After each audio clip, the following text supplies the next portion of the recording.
Good evening, I'm Sneha Koshi. Let's straight go to the stories. Inflation at a 5-month high at 7.4%. Highest rise in fuel, power category. Food inflation up 1% in a month's time. Rural India worst hit. Inflation rate is at a 5-month high. It has risen to the highest level since April this year. The inflation rate for September is at 7.4% and the rate has risen for the second straight month. As you can see in that graph, inflation has been above the Reserve Bank's target, the 6% target for the whole year. A specifically concerning point is that rural India is being hit by higher prices more than urban India. Rural inflation is above urban inflation for the 4th straight month. Rural inflation is at 7.56% versus urban inflation that's at 7.27%. Now, what are the categories that are hurting the most? Highest inflation is in the fuel and light category at 10.4%. But what impacts the inflation rate the most is the food and beverage category with a weightage of 46%. And food inflation has risen from 7.6% in August to 8.6% in September. Energy, not just the price, but also the availability. The risks to sourcing of energy. All these are challenges which are not in the medium term, not in the long term, but also in the short term. So these are energy, fertilizer, are all becoming expensive. As a result, in some parts of the country, not so much for us, there is severe food insecurity. Now, the government has extended a one-time grant of 22,000 crore rupees to 3 state-owned oil public sector undertakings. This, as per the government, is to cover for the losses they incurred on selling domestic cooking gas, LPG, below cost in the last 2 years. Let's listen to I&B Minister Anurag Thakur. जो हमारी petroleum companies हैं, public sector undertaking की जो oil marketing companies हैं, जून 2020 से लेकर जून 2022 तक 22,000 करोड़ रुपए का जो इन्होंने खर्चा वहन किया है, वो वन टाइम ग्रांट भारत सरकार 22,000 करोड़ रुपए की दे रही है ताकि आम नागरिक के ऊपर, देश की सामान्य जनता जो हमारे देश के नागरिक है उसके ऊपर इसका बोझ ना पड़े। हम लोग इंपोर्ट तो करना ही पड़ता है और दुनिया भर में दाम मेरे से और आपसे छिपे किसी से नहीं है। अगर 300% वृद्धि की बात मैं दुनिया भर में कर रहा हूं तो आप कल्पना कर ही सकते हैं कि अगर कुल मिलाकर देखा जाए तो कितना प्रभाव पड़ता सीधा जनता पर। कहीं ना कहीं जो हम लोग सब्सिडी वाला पार्ट है या जो दबाव इनके ऊपर ऑयल मार्केटिंग कंपनीज के ऊपर आया, जो दाम दुनिया भर में बढ़े, उसको रिकवर करने के लिए हमने वन टाइम ग्रांट दी ताकि इनके ऊपर बोझ उसका ना आए। जनता के ऊपर तो बचाए ही बचाए, लेकिन ऑयल मार्केटिंग कंपनीज के भी 22,000 करोड़ रुपये बहुत बड़ी अमाउंट होती है। उनकी बैलेंस शीट भी खराब ना, उनके वर्किंग पर भी, काम करने पर भी प्रभाव ना पड़े, लेकिन कुल मिलाकर जनता को अपनी सेवाएं भी देते रहें, उसमें बाधित ना हो, उनके ऊपर भी दाम ना ज्यादा पड़े, उसके लिए भी कदम उठाए गए हैं। Now, Byju is India's most valuable startup. Days after reporting losses for the fiscal year 2021, 19 times more than the previous one, now claims to have a plan to turn profitable by March 2023 and is expected to sack around 2,500 staff, but is set to hire 10,000 teachers. Large part of hiring is likely to be in Indian markets, and the focus will be on avoiding redundancies, duplication of roles by leveraging technology better. Well, joining me right now is Shrija, my colleague. Shrija, what are we expecting? What is this message that is coming from Byju's in the current scenario? Well, firstly, I think we have to put out the numbers over here because it's the major edtech company that we're talking about, the startups, the Byju's, and which clocked a revenue of nearly 2,428 crore rupees. This is for the financial year that ended in 2021. But if you're talking about 2020, the revenue was about 2,704 crore rupees. So we're looking at, of course, a loss over there as well in 2021, and put together as far as 2021 fiscal year, Byju's had reported a loss of 4,588 crore rupees. Now, definitely what we're looking at the moment is this around 5% of Byju's 50,000 strong workforce that is expected to be rationalized. One big reason what we understand is because of the mounting losses that they have been reporting, and that's one reason that the organization has taken this further step. And just like how you are talking about, and you did point out to the fact that yes, we are looking at 2,500 employees who are, will be sacked amid the mounting losses, but also we're going to see massive hiring that's going to be taking place. Now, in the last 6 months, it's been very hard, especially on the Byju's, because it's very important to remember this, because in the last, how Byju's losses rose to nearly 4,500 crores is because also owing to the pandemic, where we went on to see several educational institutions slowly moving to online. That was one of the major reasons why we went on to see how especially the EdTech major, the fiscal losses rose to at least over 17-fold. Now, that is one of the major reasons why they are planning to restructure and at the same time try in and fill those extra vacancies or create more vacancies as far as the teacher hiring is concerned.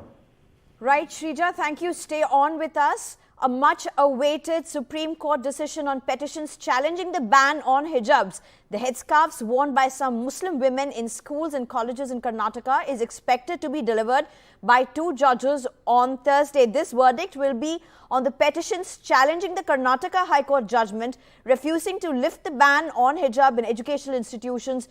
Shrija, tell us what are you expecting on the ground? This is, of course, a very, very crucial judgment, not just in terms of the impact in Karnataka, but across India. Well, to talk really about the judgment, yes, it's going to be a very, very big day, especially for these students, who have missed their classes and their college, especially for the last 1 year, owing to only because of the Karnataka government passing this particular order, banning the students of, not allowing them to wear any religious garb to educational institutions, because of which we understand, several of the educational institutions had reported where students had dropped out of their schools and classes, and many had missed their exams. So that is a huge loss as far as, huge loss of education for the students here in Karnataka is concerned, because that's definitely going to impact them. Now, what's really going to happen tomorrow is the Supreme Court. It's going to be a very big day for these students here in Karnataka, where Supreme Court is going to pronounce the judgment in the hijab case tomorrow. A bench of justices, Hemant Gupta and Sudhanshu Dhulia, will deliver this particular verdict, and also challenging the Karnataka's government order especially.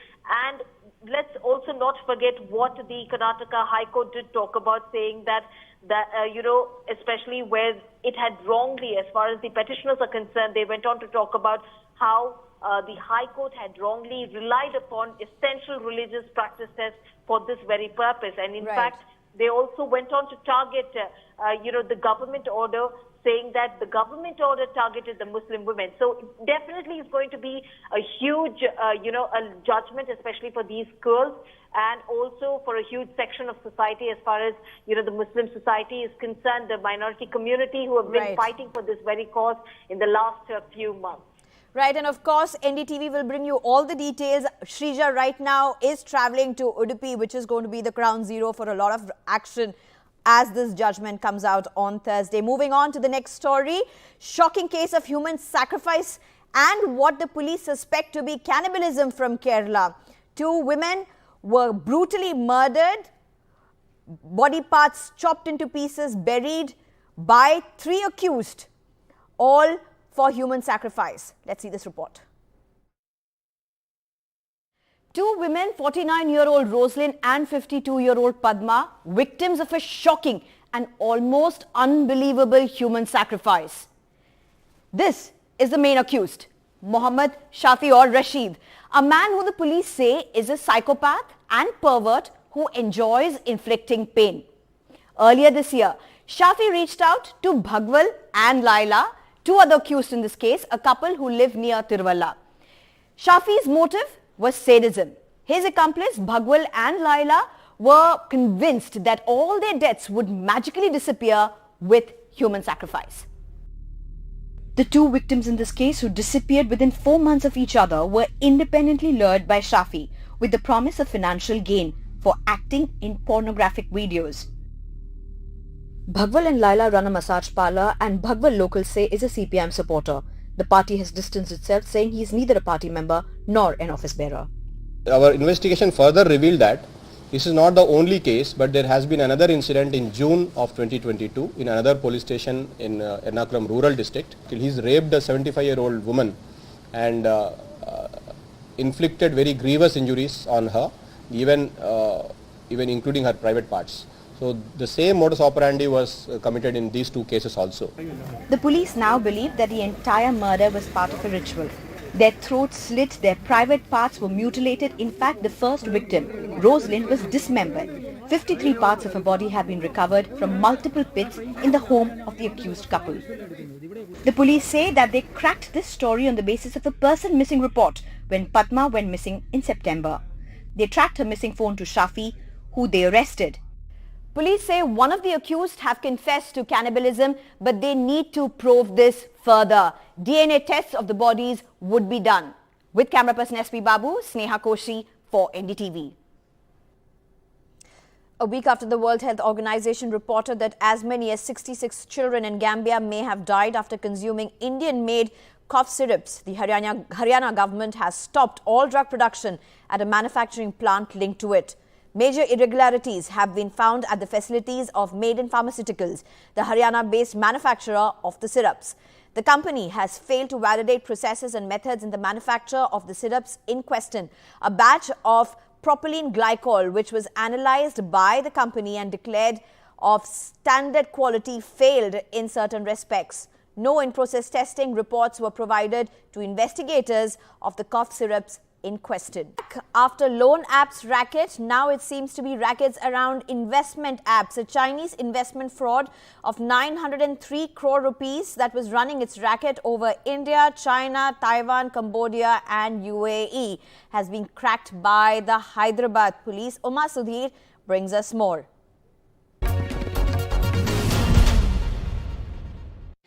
If during the COVID pandemic, the Telangana police had exposed the loan app racket, it is now the investment fraud happening through apps that the Hyderabad police is in fact exposed. I have with me Hyderabad's police commissioner. The volumes that you're talking about, 903 crores just to two legal money exchange agencies. Yes.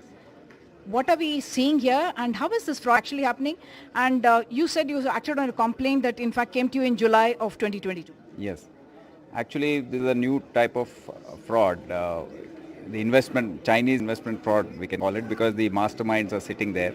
We've got the names now because of the arrest of two Chinese nationals. Now, the worrying thing is the MO, the modus operandi is to use authorized money changers, authorized by the Reserve Bank of India, to do these transactions. Now, in this, what has happened is, briefly, investment apps are being floated throughout the country. Several types of investment apps are there. So gullible investors, who are promised a huge return on investment, are encouraged through WhatsApp groups to join in, and they send them some returns in the beginning. Then they tend to invest bigger amounts. And when a sizable amount comes into that account, then they shut him off. So you can imagine 903 crores has been collected by these two exchanges. Now these, in this particular case, there are two main people, two verticals. Zindai Technologies was opened by one Virender Singh and one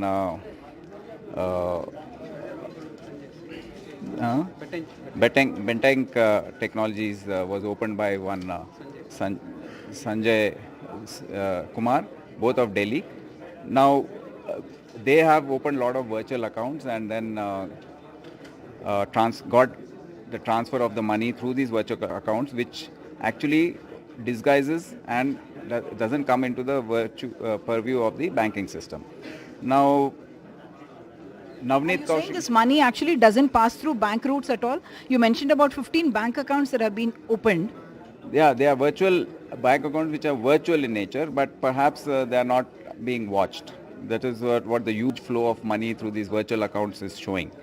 Now, coming to the authorized money changes.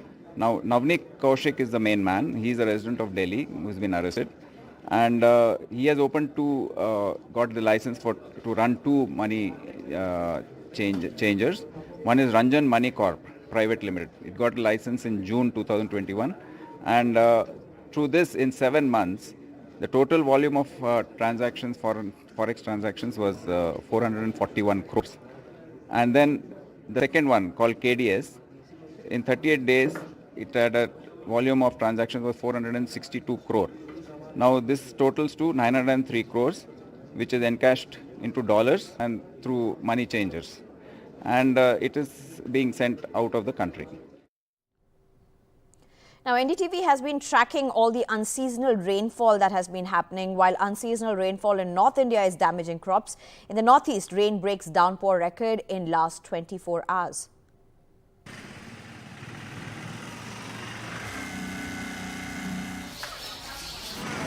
Extreme weather events in the month of October. In Arunachal Pradesh, a surplus of 625% has been reported in terms of the way it's rained in the last 24 hours. In Assam, surplus rain of 354% has been recorded in the last 24 hours alone. In Anantapur, a surplus of 334% of the way it's rained in the last 24 hours alone. Incessant rain and water release from Nepal has resulted in massive flooding in Uttar Pradesh, which in turn has resulted in crop damage being reported by farmers. 200 villages have been affected by floods in Uttar Pradesh as rain continues. Now, moving on to some international news. Despite the escalation of hostilities between Ukraine and Russia, President Putin says he's ready to supply gas to Europe via an intact part of Nord Stream 2, a gas pipeline that has not been operational as a result of Russia's invasion of Ukraine earlier this year. The final decision now is in European Union's court. В приличных компаниях говорят, highly likely, все понятно. Все ясно, кто там за этим стоит и кто выгодоприобретатель. Можно теперь действительно в больших масштабах навязывать европейским странам природный сжиженный газ из Соединенных Штатов, который явно уступает по конкурентоспособности российскому трубопроводному газу. Ведь цены на американские СПГ значительно выше, это всем хорошо было и раньше известно, ну а сейчас тем более. Diese schwere Energiekrise droht sich zu einer Wirtschafts- und im Verbund damit Sozialkrise auszulösen, auszuwachsen. Und wenn man sich die Reden von Wladimir Putin anschaut oder anhört in den Übersetzungen, dann ist das genau sein Ziel. Mit hohen Preisen, mit hohen Energiepreisen und einer hohen Inflation die wirtschaftspolitische Stabilität Deutschlands, Europas, seiner Gegner zu zerstören und damit das gesellschaftliche Fundament brüchig zu machen, gegebenenfalls zu destabilisieren. Well, that's all we have in this bulletin. Thank you for watching. Stay with us for all the latest.